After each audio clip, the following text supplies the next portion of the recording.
Sistahs In Business, Northeast Expo, and pitch competition with all of these amazing entrepreneurs. Let's go. My name is Paula Alford. I am the owner, creator of 176 E-Marketing Group. We are taking small businesses as well as large businesses. We find what your weak areas are, your problem areas are, and then build strategies to help you strengthen those areas, and then take it up another level to help those areas now make you make money.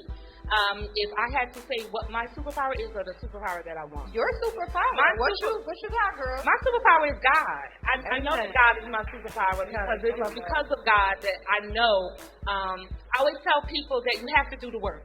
I believe that's where God comes and multiplies the blessings. I believe if I do one, He comes in and gives 2, 3, and 4, but I have to step up to do number one. Mm-hmm. So for me, God is going to always be my superpower. We are here with Miss Tori. I need to ask you, what was the inspiration behind starting your business? Well, it started from the family love. Like, it started from my mom's mom. Love you more was a saying that she always said to her, and in her passing, we just kept the memory alive, and now we have Love You More CMOS. How long have you been in business? Since COVID. So we started out in 2020. We started to heal ourselves, so we wanted to heal everybody else, and we are here today.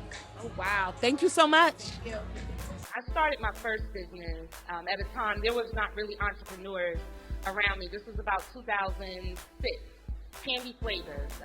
Candy Flavors, which is a soy candle, body scrubs, body butters, really originated because I was a singer and a songwriter. I had a song that was got really popular, not one but three, that was on DJ K-Slay and DJ NBA. And I wanted, when my song was on the radio, only on Saturdays, but when my song was on the radio, I went to New York and I was like, look, it's me. And they were like, who are you? And that was my first realization about marketing, because I came back and created a calendar. I was like, I bet you if I get 12 pretty girls and do this calendar, they'll let me come back in the clubs and sing. And they did. But putting that calendar together was my first time realizing how much I love marketing. But the piece to that is that was later in 2011. It was so funny. Your name is Erica Lane, because the young lady from LA, I had never met her, but she loved my marketing. Her name was Erica Lane Brown. Oh, she's amazing. She's amazing.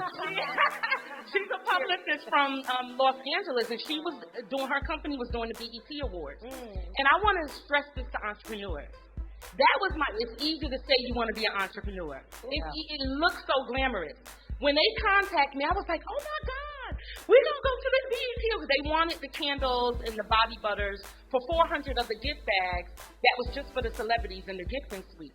What I did not know is that I was going to have to pay for everything. I was going to have to pay for every piece of product. I was going to have to pay for it to be shipped, which was hundreds of dollars. Yep. I also was going to have to, if I wanted to go, I was going to have to put my own ticket. And it was the first lesson in investment. Yes. You're going to be an entrepreneur. You have to invest in yourself. You have spend money to make money. You absolutely have to. So I just wanted to put that. Love that. She done started preaching. A preacher. My mother's a pastor. I'm here with the fabulous Lisa. I was blown away by the marketing of her display. Please tell us the name of your business. The name of my business is Bella Bath and Body. What inspired you? So I actually own a nail salon downtown Newark. Yes. So we started to make the products to use that Bella Nail Lounge, and then one of the customers one day forced me to sell it to her, and we've been selling it ever since then. Now, if we can tell entrepreneurs one thing about the investment, because this wasn't small, this is an investment. Talk to entrepreneurs about the investment. So I think part of the investment was I want to sell the products, I want people to experience the products, but I also want people to remember us. So making sure that we spent a little money now, whether it's because we want to get the access to our products or increase our visibility, we definitely spent a little money on today. And it shows. Draw my attention when I first walked through the door. Check this out. Check this out. Thank you so much. Thank you so much.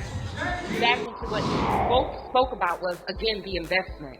That you were willing to make the investment into that coach who's going to then make an investment back into you. I just recently, out of all the years of doing business, I just literally last month got my first mentor. just got my first coach, right? And I thank God that he's put me in a financial position to be able to afford that. But what it helped me realize, though, and how you just broke it down, how the coach, you're paying for that, right? There's an obligation there. With the mentor, you're getting what you're getting.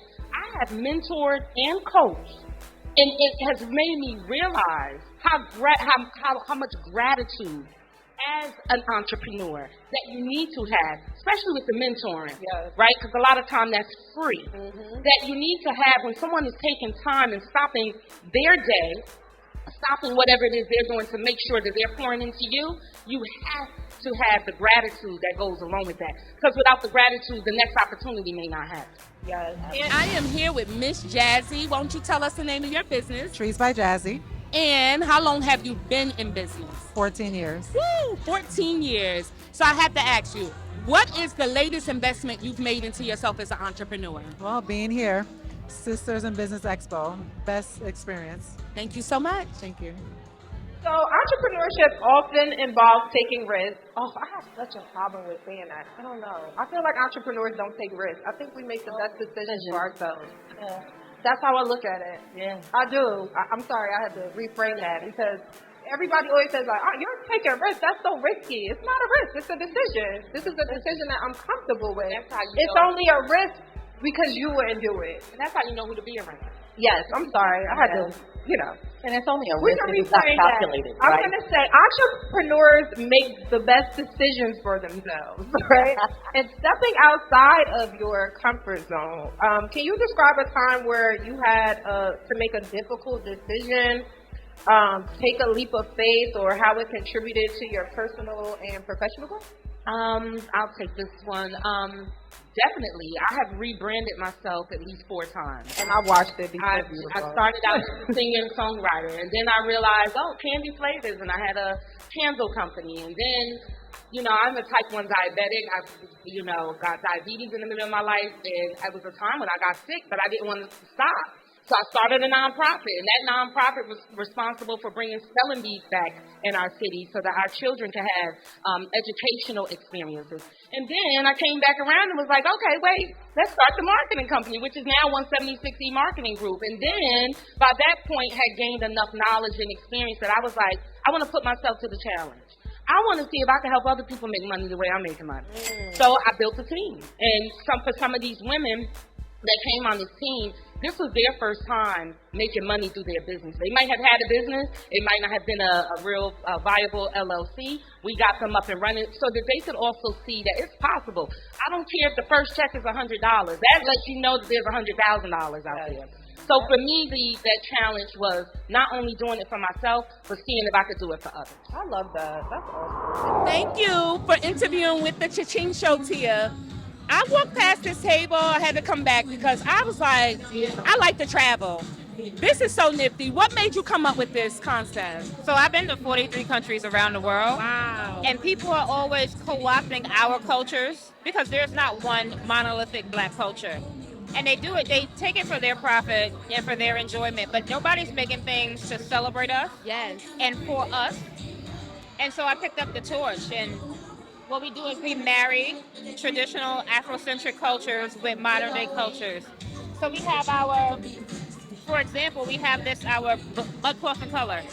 So we took the traditional drawings from mudcloth, Right. and we married it with the colors of the divine 9 sororities and fraternities. I love it. And so really just what it is to celebrate culture and color, it all wrapped in one. Well, I love it because I think we are in this new age where people are traveling. People want to see the world, and people understand how important that is to have those experiences.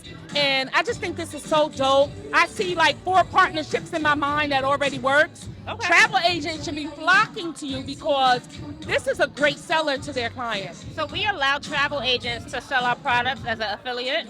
Love it. Because during the pandemic, a lot of us slowed down with our income streams, and it makes no sense to only have one income stream. I just love it. It caught my eye as soon as I walked by. Last question is, what is the latest investment you've made into your business?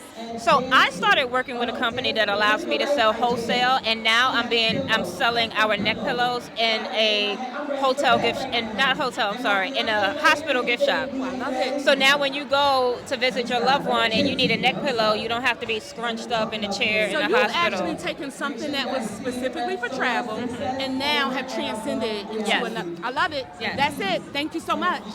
I want y'all to remember when Domino's was Domino's Pizza? But Domino's started selling wings, they started selling salads, they started selling pastas, and they spent a lot of money to make sure that you knew that. I don't know if you remember the ads, when they would go in and they would take a sledgehammer and knock down the pizza sign, just so you can see that they were Domino's. And it mattered to the bottom line. So if they can do it, and this is what the ChaChing Show is all about. If they can do it, if the big brands can do it, you just look at whatever your budget is and you can do it too. I'm here with Renee. Renee, tell us the name of your business. IE Spa Indulgences. Okay. And what made you start this business? So I started it because my sister was diagnosed with breast cancer.